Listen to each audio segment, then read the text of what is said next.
आज हम जानेंगे मीराबाई गुरु धारण कब और किससे ली।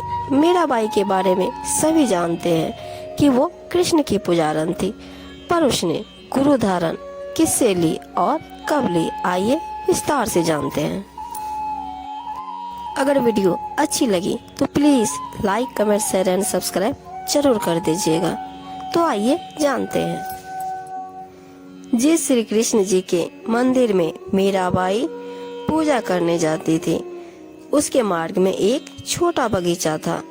उसमें कुछ घनी छाया वाले वृक्ष भी थे। उस बगीचे में कबीर जी तथा संत रविदास जी सत्संग कर रहे थे। सुबह के लगभग 10 बजे का समय था।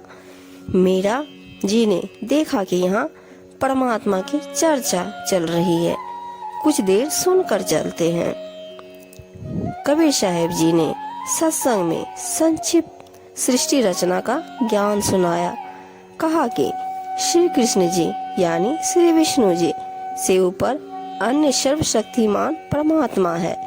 जन्म मरण समाप्त नहीं हुआ तो भक्ति करना न करना समान है। जन्म मरण तो श्री कृष्ण जी का भी समाप्त नहीं है, उसके पुजारियों का कैसे होगा। परमेश्वर कबीर जी के मुख कमल से ये वचन सुनकर परमात्मा के लिए भटक रही आत्मा को नई रोशनी मिली।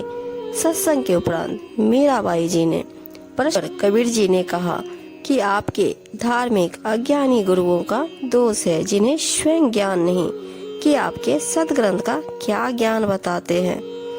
देवी पुराण के 3 स्कंद में श्री विष्णु जी स्वयं स्वीकारते हैं कि मैं विष्णु, ब्रह्मा तथा शंकर नासवान है। हमारा आविर्भाव तथा तिरोभाव होता रहता है। मीराबाई बोली कि हे महाराज जी, भगवान श्री कृष्ण मुझे साक्षात दर्शन देते हैं, मैं उनसे संवाद करती हूँ। कबीर जी ने कहा कि हे मीराबाई जी, आप एक काम करो, भगवान श्री कृष्ण जी से ही पूछ लेना कि आपसे ऊपर भी कोई मालिक है। वे देवता हैं, कभी झूठ नहीं बोलेंगे।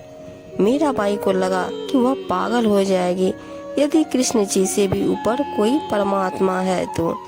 रात्रि में मीरा जी ने भगवान श्री कृष्ण जी का आह्वान किया। त्रिलोकीनाथ प्रकट हुए। मीरा ने अपनी शंका समाधान के लिए निवेदन किया कि हे प्रभु, क्या आपसे ऊपर भी कोई परमात्मा है। एक संत ने सत्संग में बताया है। श्री कृष्ण जी ने कहा, मीरा, परमात्मा तो है परंतु वह किसी को दर्शन नहीं देता। हमने बहुत समाधि व साधना करके देख ली है। मीराबाई जी ने सत्संग में परमात्मा कबीर जी से यह भी सुना था कि उस पूर्ण परमात्मा को मैं प्रत्यक्ष दिखाऊंगा, सत्य साधना करके उसके पास सतलोक में भेज दूंगा।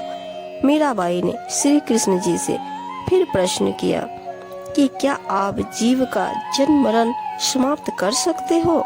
श्री कृष्ण जी ने कहा, असंभव।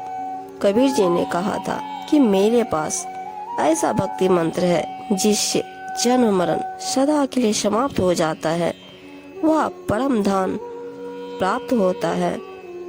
मीराबाई ने कहा कि हे भगवान श्री कृष्ण, संत जी कह रहे थे कि मैं जन्म मरण समाप्त कर देता हूँ, अब मैं क्या करूँ, मुझे तो पूर्ण मोक्ष की चाह है।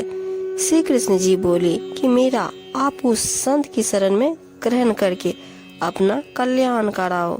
मुझे जितना ज्ञान था वह मैंने बता दिया।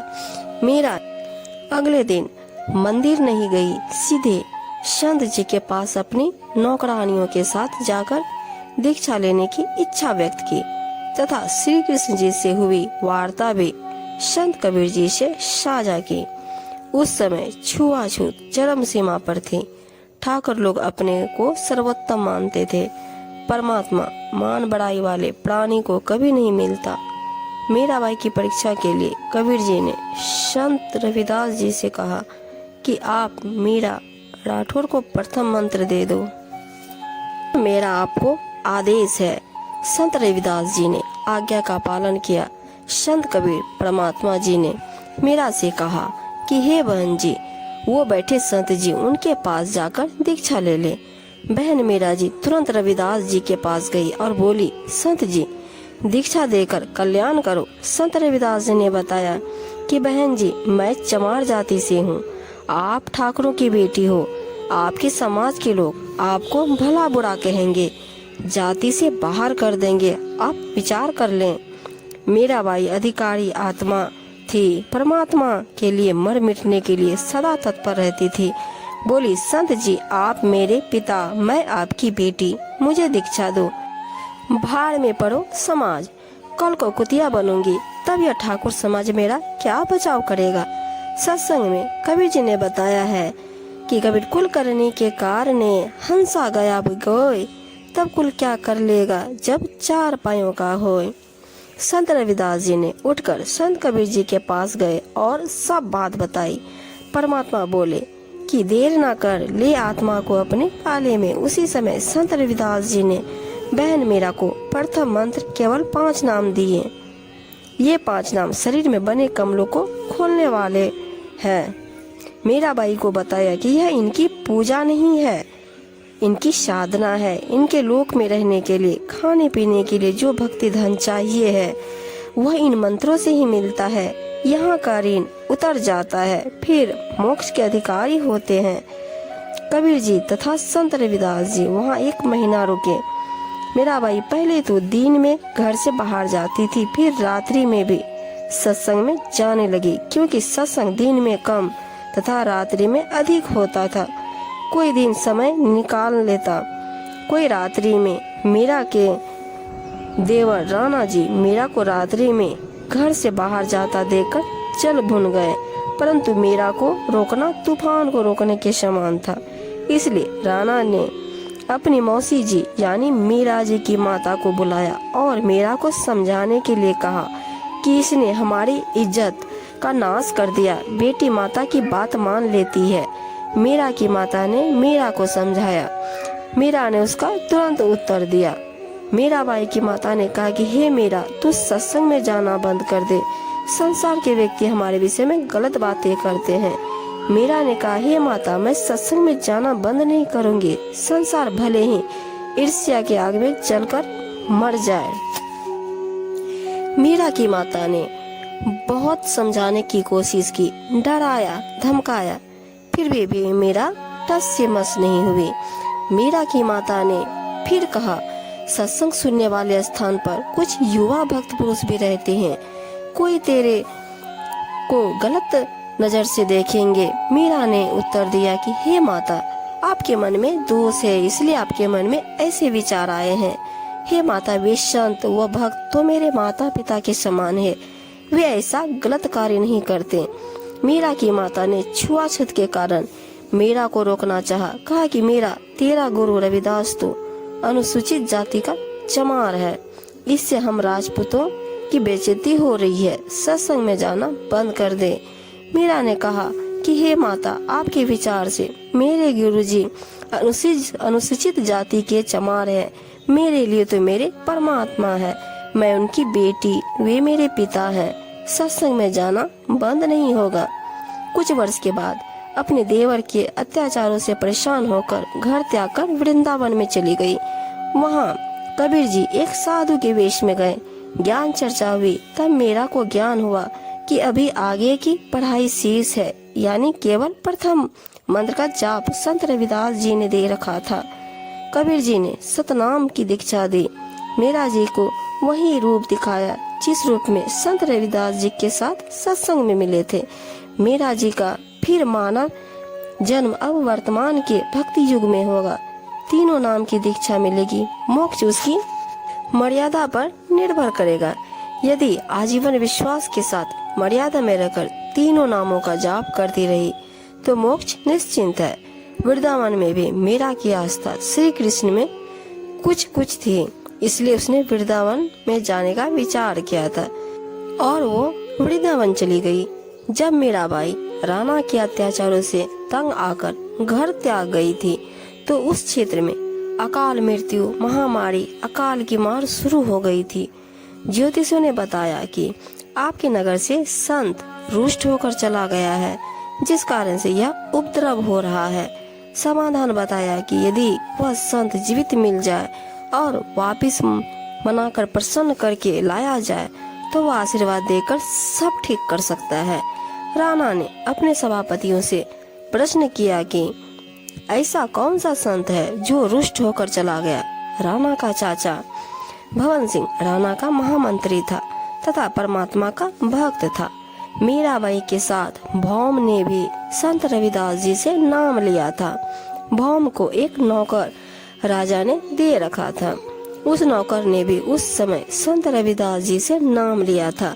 वे पहले मीरा के साथ बैठकर परमात्मा की चर्चा घंटों किया करते थे। भवन मीरा को बेटी की तरह तथा साध्वी की तरह सम्मान देता था, परंतु अत्याचार भतीजे राजा से डरता था।